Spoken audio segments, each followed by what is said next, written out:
Nah, kita pergi tajuk yang terakhir untuk hari ini, ialah bab solat. Ini pun Ustaz tak nak sentuh dah rukun solat yang detail-detail itu, sebab kalau kita nak sentuh itu, mungkin makan masa kita yang lama untuk pertemuan kita hari ini. Kalau ikut slide-nya banyak, tapi Ustaz tak masuklah satu-satu. Persoalannya ialah solat. Apa yang kita nak bagi penumpuan dalam bab solat ini ialah tentang keutamaan solat. Tuan-tuan, ibadat solat ini ibadat harian kita, 5 waktu. Kita duduk di mana-mana pun kita kena buat. Sebagai seorang Muslim, sebagai seorang Muslimah, dia kena buat solat 5 waktu ni di mana saja dia berada, apa juga keadaan, kecuali orang perempuan adalah waktu-waktu yang tidak diwajibkan dia solat. Tapi orang lelaki, selepas dia balik, dah tak ada. Tak ada excuse dah. Dia kena solat. Walau bagaimana keadaan sakit ke macam mana, dia kena solat. Ini satu ibadat penting yang kita nak. Cuma kita nak sebut ini ialah tentang keutamaan solat. Solat mana? Solat di tanah haram. Solat ni satu ibadat. Kita sebut. Kenapa kita nak bagi penekanan? Sebab tuan-tuan, pulunlah, bersungguh-sungguhlah, banyakkanlah, bukan sakat solat fardu je kita buat di tanah haram, banyakkan solat sunat juga di tanah haram. Sebab apa? Terutama di Masjidil Haram ataupun di tanah haram, kita sebut solat di sana satu waktu menyamai 100,000 kali ganda. Rugi kalau kita tak rebut peluang ini. Kita nak boleh dapat 100,000 solat. 100,000. Kalau 2 rakaat kita nak buat di Malaysia, nak dapat 100,000, rasanya tak mampu bagi kita. Peluang untuk banyak ni, waktu di Mekah, waktu di Madinah 1,000 dalam masjid Madinah. Madinah special sikit, 1,000 gandaan 1,000 itu hanya dalam Masjid Nabawi saja. Kawasan lapang tu, persekitaran, tak dikira. Ataupun di hotel, tak dikira. Di Mekah, ya, ulama sebut, kalau dalam mazhab Syafi'i kata, di masjid pun kira, kawasan tanah haram itu juga dapat ganjaran 100,000 kali ganda. Walau bagaimanapun, jangan lupa, keutamaan solat berjamaah di masjid lebih utama lagi. Sebab apa? Di sana fadilat berjamaah yang ramai. Perjalanan kita ke masjid, Allah angkat darjat, Allah hapuskan dosa. Kita dapat bersilaturahim, kita dapat beriktikaf. Sebab itu solat di masjid lebih aula. Walaupun orang kata, Ustaz kalau macam tu dah 1,000, 100,000, saya solat kat surau maktab je lah. Tak rugi kita. Bila masa kita nak beriktikaf di Masjidil Haram? Inilah masa dia. Untuk kita beriktikaf dalam Masjidil Haram. Kan? Kalau kita lepaskan peluang ni, kita belum pasti bila lagi kita nak pergi. Kan? Tuan-tuan manfaatkan. Sebab tu kerap pergi ke masjid. Untuk kita, bukan soal 100,000 tapi ada pahala-pahala lain. Pahala iktikaf, pahala silaturahim, pahala berjalan ke masjid. Semua itu diberi ganjaran. Sebab itu, sembahyang walaupun sama solat tu, jangan tengok pada tu saja. Tapi ada pahala-pahala dalam ibadat lain ketika kita pergi ke Masjidil Haram. Jadi, yang ni bagi keutamaan pada kita. Sebab tu, ibadat ni bagi keutamaan. Ibadat solat ketika kita di Masjidil Haram. Jadi, solat ini adalah satu ibadat yang menghubungkan hamba dengan Tuhannya. Sebab itu kita kena jaga, tuan-tuan, lebih-lebih lagi di tanah haram. Di Mekah, kita pergi buat haji. Jangan pula ada di kalangan kita pergi nak buat haji, tinggal solat lagi. Na'udzubillah. Jangan ada di kalangan kita pergi nak buat haji bagus dah, tapi masih tinggal solat. Kan? Sebaliknya, waktu ini, solat yang gandaan ini bukan sekadar solat fardu saja, tapi solat sunat pun sama. Digandakan. Jadi kita banyakkan. Peluang untuk kita duduk sana, banyakkan kita. Banyakkan soal sunat. Solat ni, solat fardu, lepas solat fardu kita buat banyakkan solat sunat di sana. Peluang untuk kita gandakan amalan. Baik, ini amalan solat ini kita sebut, ini amalan yang pertama dihisap seorang hamba pada hari kiamat. Baik, syarat sah solat mungkin tuan-tuan boleh baca dekat mana ini. Islam, berakal, suci daripada hadas, suci pada najis, yakin masuk waktu, adab kiblat, menutup aurat, tahu waktu, tahu fardu, rukun dengan sunat yang mana, melakukan perkara, tidak melakukan perkara yang membatalkan solat. Ini adalah syarat sah solat. Jadi yang ni, tak apa tuan-tuan, Ustaz nasihat, yang ni tuan-tuan dalami sebelum pergi Mekah. Cuma hari ni kita tak nak fokus sangat ini sebab apa? Kita nak fokus yang ada kaitan dengan ketika ibadah haji. Begitu juga rukun, 13 rukun daripada bermula dengan niat dan takbiratul ihram tu sehingga kita bagi salam balik. Ada 13 perkara ni. Kita kena tahu rukun ini. Dan macam mana kita nak buat rukun ini dengan terbaik? Tuan-tuan, niat takbiratul ihram, macam mana nak buat yang terbaik? Yang ni tuan-tuan belajar. Bukan untuk waktu kita nak pergi haji je, belajar tu. Untuk sekarang pun kita nak buat. Sebab ibadat solat ni, hari-hari kita kena buat. Jadi kena buat dalam ni. Kemudian perkara yang membatalkan solat. Ni perkara yang membatalkan solat, berkata, bergerak 3 kali, haid, terkena najis, terbuka aurat, berubah niat, berpaling badan, makan, ketawa, menangis, panjang kerukun yang pendek, murtad. Ini pun ini Ustaz serah kepada tuan-tuan untuk tuan-tuan belajar balik yang ni. Mulai sekarang, walaupun tuan-tuan mungkin nak pergi haji lambat lagi, belajar mulai sekarang. Soang-kuang kita ada kesedaran, moga-moga dengan kita buat yang terbaik ni, Allah Subhanahu Wa Taala pemudahkan urusan kita untuk pergi haji yang akan datang. Dengan niat kita nak buat yang terbaik. So apa?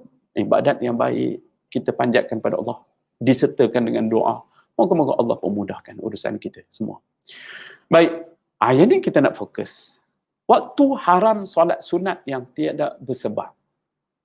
Ini ada waktu diharamkan untuk kita semayang sunat selepas itu. Sebab benda ni, kita dah pergi sana semangat nak buat semayang sunat. Betul, kita semangat nak buat semayang sunat ni Ustaz. Tapi hati-hati, ada waktu yang diharamkan untuk kita semayang sunat. Tapi waktu haram ini tidak melibatkan tidak melibatkan kawasan tanah haram. Itu specialnya. Tapi haram mana? Haram Mekah. Tapi kalau haram Madinah masih haram Madinah maksudnya tanah haram Madinah masih terikat dengan benda ni sebut. Tapi haram Mekah tak terikat. Maknanya boleh. Seperti mana dalam hadis riwayat Tirmizi, cerita Nabi pesan kepada Abdul Manaf, jangan kamu tegah seorang tu nak sembahyang waktu bila haji di tanah haram. Jadi waktu ini kita kena hati. Sebab apa? Mungkin kita nanti bila solat, contohnya kita nak buat solat sunat, nak solat sunat ihram. Solat sunat ihram ni dia kita solat dulu, lepas tu baru niat ihram. Kan? Jadi yang ni kena hati-hati, jangan termasuk dalam waktu ni. Waktu dia pada selepas naik matahari, naik waktu matahari naik selepas waktu syuruk. Ini anggaran 15 minit selepas syuruk. Mana matahari naik, anggaran 15 minit ke 20 minit, setengah kata 20 minit. Jadi waktunya duha, ada setengah kita tengok yang dipakai 28 minit selepas syuruk itu masuk waktu duha. Kan kita sesudah solat subuh sehingga syuruk.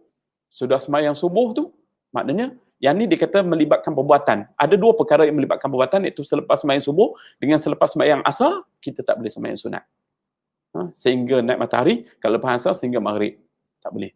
Tapi ada yang melibatkan waktu saja, iaitu naik matahari, waktu matahari tengah langit, mana tengah waktu rembang, orang panggil waktu rembang. Masa tu, sehingga masuk zuhur, tak boleh sembahyang sunat.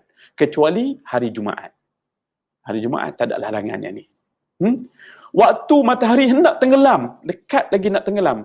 Kita kata dalam, kalau sebut setengah letak, masa dia adalah 30 minit sebelum matahari tenggelam. Kalau yang tadi sebelum zuhur tu, lebih kurang 10 minit sebelum waktu zuhur. Waktu tu tak boleh. Diharamkan untuk kita sembahyang sunat. Yang tiada sebab. Yang tiada sebab dahulu. Tapi kalau ada sebab dahulu, contohnya sembahyang qada, kena qada, itu tak ada larangan. Tahiyatul masjid, bila kita masuk masjid, walaupun dalam keadaan itu waktu larangan kita untuk solat, tapi kita boleh solat. Sebab apa? Sebab kita ada sebab didahulukan. Begitu juga solat jenazah. Solat jenazah dia tak takluk dengan mana-mana waktu. Kan? Begitu juga solat sunat wuduk, bila kita dah ambil wuduk dah, baru kita solat. Maka yang ni, yang timbul tadi ialah kalau sembahyang solat mutlak, kita nak solat yang ataupun solat macam kata sunat ihram tadi, kena hati-hati. Jadi jangan buat pada waktu yang dilarang. Baik. Jadi kita kena hati-hati. Ini waktu yang diharamkan untuk kita solat. Satu lagi persoalan ialah, tuan-tuan juga, yang ni Ustaz secara umum kita sebut ialah solat jenazah. Tuan-tuan kena ambil perhatian juga solat jenazah. Sebab apa? Kita pergi sana, kita akan duduk dalam suasana sentiasa akan solat jenazah. Dan Ustaz ambil peluang ni. Kalau ada orang tak pernah solat jenazah masa duduk di Malaysia, waktu ni lah guna. Jangan pula waktu solat orang tengah diumumkan untuk solat jenazah, kita sibuk nak sembahyang sunat ba'diyah. Kan? Sedangkan imam dah sebut dah. Kita tinggal fadilat untuk bantu saudara kita. Tuan-tuan, solat jenazah ni solat untuk bantu saudara kita. Kita mendoakan kebaikan untuk dia. Jangan kita lepas peluang untuk bantu saudara kita. Kita dah tak mampu nak bagi dalam bentuk kewangan. Kita bagi bentuk dalam solat, bentuk doa. Yang ni kita manfaatkan. Kita lupa bahawa ni adalah satu bentuk bantuan satu bentuk ihsan kepada saudara kita. Jadi, dalami solat jenazah ni. Buat, tuan-tuan. Jangan sibuk nak sembahyang sunat lagi ketika tu. Kita kalau diumumkan untuk solat jenazah, kita solat jenazah dahulu. Kecuali kalau ada tempoh lama masa sempat kita solat sunat dulu, tak apa, kita solat sunat dulu. Tapi kalau lepas tu telah diumumkan terus, kita tunggu solat jenazah, lepas tu kita solat sunat. Tak masalah. Dan kita pun nak bekerja-kerja ke mana, tuan-tuan? Kita duduk kat sana pergi Mekah untuk tujuan ibadat. Jadi kita buat, ini salah satu tanda kita buat ihsan kepada saudara kita sesama muslim yang lain. Jadi manfaatkan.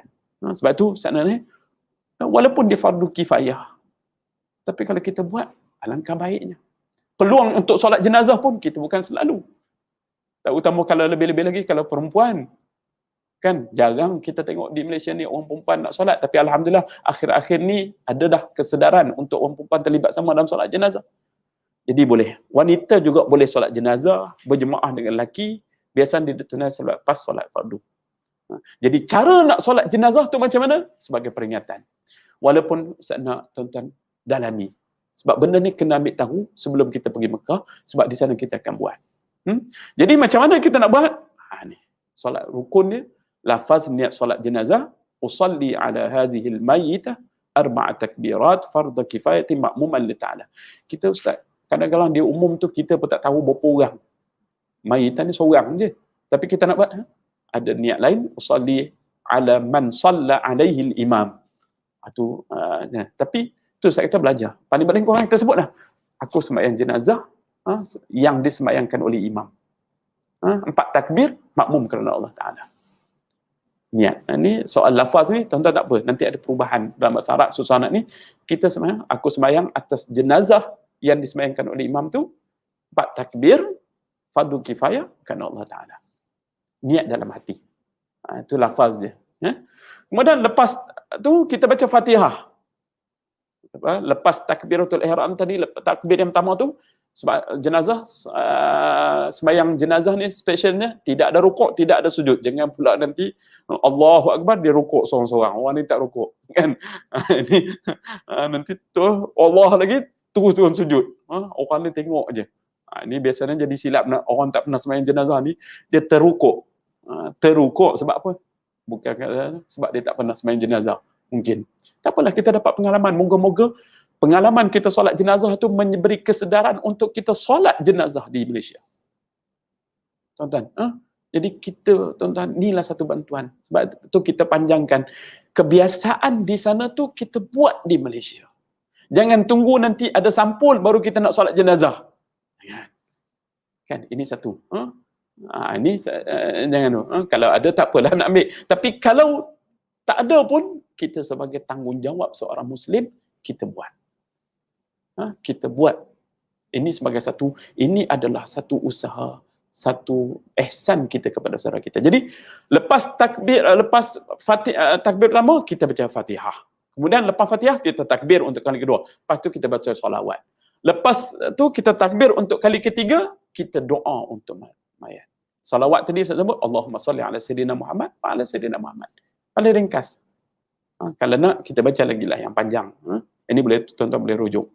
Begitu juga doa pada mayat. Kalau kata Allah maghfir lahu warhamhu wa'afi wa'fu anhu. Kalau perempuan, Allah maghfir lahu warhamhu wa'afi wa'fu anhu. Kalau ustaz ramai ni saya tak tahu lelaki perempuan macam mana nak kena. Allah maghfir lahum warhamhum wa'afihim wa'fu anhum. Dia. Kita tak tahu berapa orang ustaz. Allah maghfir lahum warhamhum wa'afihim wa'fu anhum. Tapi kita kalau boleh belajarlah sikit bahasa Arab kan ni. Kan supaya kita tahu jenazah tu lelaki ke perempuan. Nanti dia sebut as-salatu 'alal amwat. Tu ramailah tu. Ramailah tu. As-salatu 'alal mayyit. Seorang. Itu mayyit perempuan. Seorang. Itu kita kena belajar. Jadi yang keempat, lepas takbir yang keempat, kita bagi salam. Walaupun ada doa lain, tak kalau kita tak baca pun sah dah. Simple je.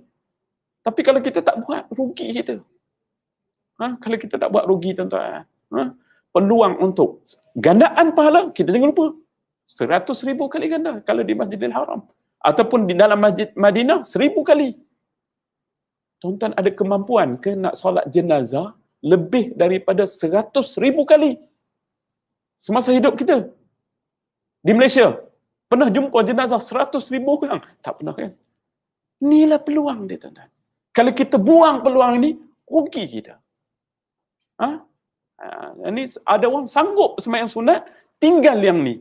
Sedangkan inilah yang lebih hebat lagi kerana dia membantu saudaranya. Hukum dia pun fardu kifayah. Baik, itu solat jenazah. Kemudian solat Jumaat. Ni, kita tahu solat Jumaat lelaki kena ada. Perempuan boleh solat tak? Jawabnya boleh solat. Dia perlu ulang zuhur lagi tak? Tak perlu dah. Kalau dia solat. Cuma untuk hari Jumaat ni, orang perempuan, kita kata, dia afdal, dia solat zuhur di kediaman sendiri. Sebab apa? Hari Jumaat ni, orang Arab pun ramai datang. Sesak hari Jumaat ni, tak boleh nak bayangkan.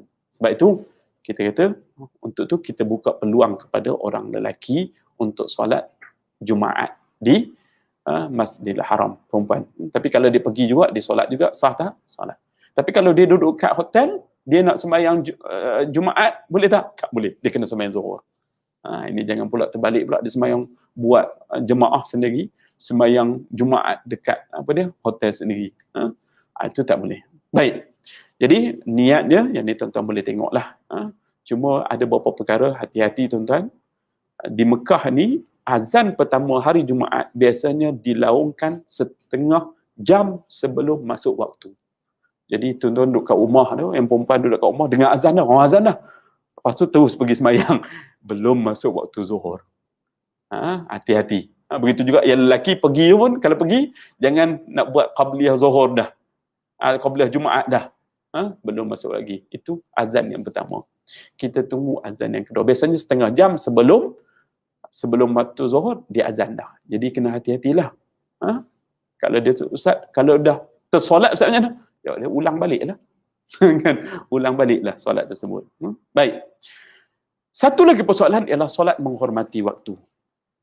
Ini juga perlu diberi perhatian kepada kita semua yang nak pergi, sebab benda situasi ni akan berlaku. Iaitu orang yang tak ada kemudahan untuk bersuci atau berhalangan menggunakan air ataupun debu, yang faqidut tahurain. Dia panggil. Dia nak ambil wuduk dengan sempurna tak boleh. Sebab tak boleh halangan untuk menggunakan air. Ataupun tak boleh mendebu. Tapi sedangkan dah masuk waktu solat. So kita nak buat macam mana? Contohnya dalam kapal terbang. Ataupun dalam bas yang jam. Tak boleh. Sampai terlepas waktu. Kita nak buat macam mana? Maka kita kata, ini kita solat hormat waktu. Hormat waktu. Mana kita menghormati solat tanpa wudu ataupun tayamum, kerana menghormati waktu. Tapi kita wajib ulang balik solat tersebut. Kalau ada masa lagi, ada waktu lagi, kita kira solat dalam waktu dia. Tapi kalau dah terlepas waktu, maka itu dipanggil solat qada. Solat qada. Tapi yang ni kena buat. Cara nak solat waktu, hormat waktu ni, biasa situasinya ialah dalam kapal terbang ataupun dalam bas yang kesesakan yang kita tak boleh, nak keluar pun tak boleh, kita akan solat dalam keadaan kita duduk. Kan? Ini biasanya bagaimana keadaan solat ketika ni dalam kapal terbang, kita akan duduk. Kemudian rukuk kita itu dengan kita tundukkan sedikit. Takbir dan biasalah. Allahu Akbar, takbir dengan niat. Kemudian ketika rukuk tu kita tundukkan kepala sikit. Dengan badan condong sikit. Kemudian bila sujud tu kita lagi tundukkan. Kemudian kita angkat balik.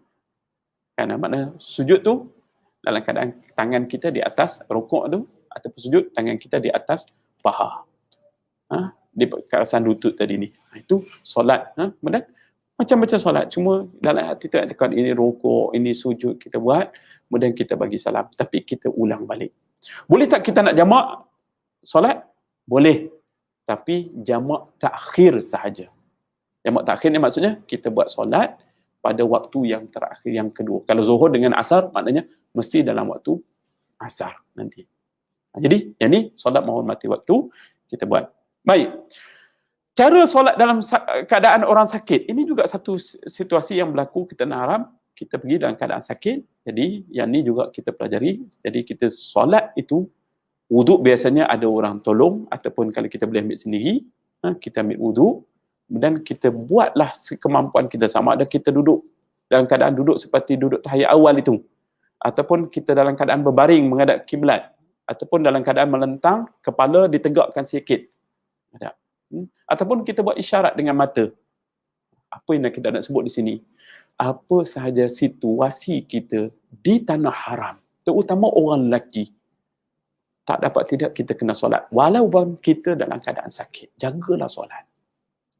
Jangan kita buat mudah dengan solat. Di Malaysia pun sama, jangan buat. Cuma dah pergi buat umrah, pergi buat haji, dalam diuji dengan sakit, kita pun lupa terus solat. Kita lupa pada Allah. Tuan-tuan, moga-moga kita kesungguhan kita buat ni, Allah sembuhkan kita, Allah bagi peluang untuk kita buat ibadat haji dengan sempurna, umrah dengan sempurna.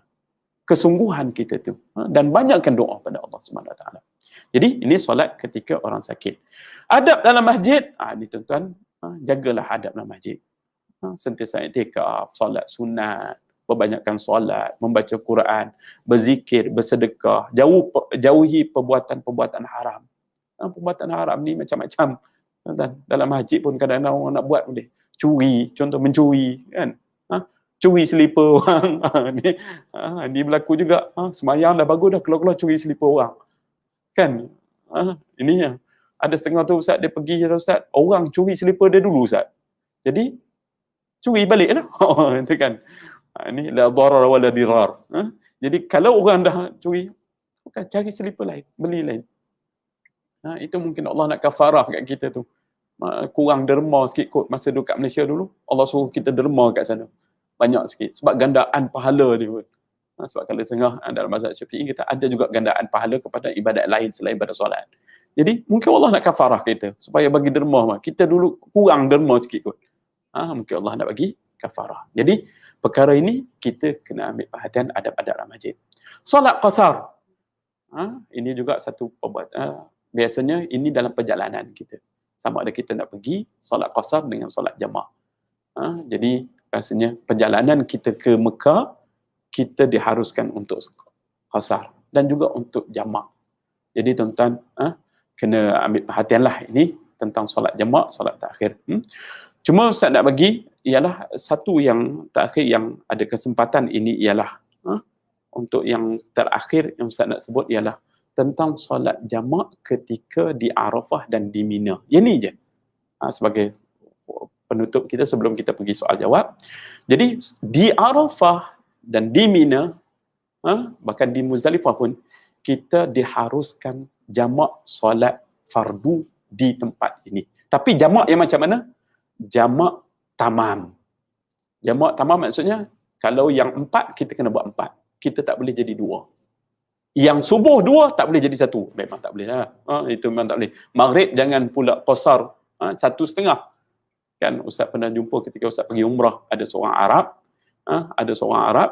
pergi ketika semayang maghrib. Semayang maghrib. Semayang maghrib. Ketika semayang maghrib, jadi imam. Lepas tu dia tanya kenapa tak qasar. Ustaz pun tanya dia macam mana nak qasar maghrib. Dia kata qasar jadi 2. Maghrib 3 kalau qasar 1,5. Macam mana nak buat? Kan? Tuan-tuan, jangan ambil pandangan orang jahil ni dalam bab ni. Jadi ada. Jadi di Mina tuan-tuan, sepanjang kita duduk di Arafah ataupun kita duduk di Mina, kita diharuskan untuk jamak solat. Tapi tak boleh qasar. Jamak maksudnya kita solat benda tu dengan tamam. Solat tamam 4. Zuhur 4, Asar 4, Isya 4 rakaat. Jadi yang tu begitu juga yang ni yang kita boleh ambil perhatian bersama. Jadi itu saja Ustaz nak bagi tumpuan ni. Jadi kesimpulan yang kita boleh ambil ialah tuan-tuan ambil perhatian bab aurat. Ambil perhatian bab keizinan ni, begitu juga dengan taharah, begitu juga dengan solat. Semua ni walaupun kita tak nampak secara direct dalam ibadat, dia ustaz ini bukan bab rukun haji, wajib haji, tak. Tapi ini juga ibadat yang akan kita buat di sana dan dia ada sekaitan dengan ibadat haji yang kita sedang tunaikan. Jadi saya rasa setakat itu untuk hari ini sebagai kesimpulan tuan-tuan. Jadi tuan-tuan boleh tengok slide ni, baca untuk pendetailan ada beberapa perkara yang kita skip sebab kita nak fokus kepada soal-soal yang berkaitan dengan haji.